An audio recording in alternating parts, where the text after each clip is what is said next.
后来乡亲啊，讲这个全台湾1300多万台的机车当中，有600多万台是10年以上的旧车。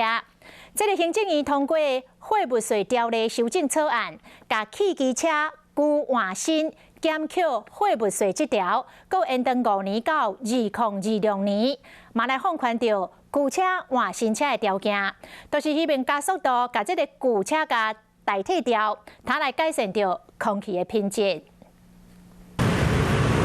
台北桥的机车最强，看得出台湾人真爱骑机车。财政部统计，全台湾1300多万台机车当中，有600多万台拢是10年以上的旧车，嘛就是每2台就有1台是旧车。不过旧车一定会造成空气污染，所以一定爱换。这次我们就把这个持有1年的规定取消，所以你不管是持有多久，你都可以适用。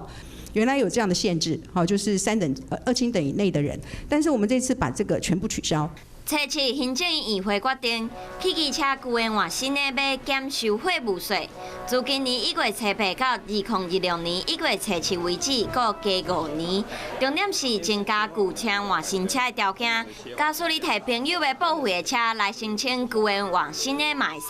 虽然有收税损失，不过嘛会带来正面的效益。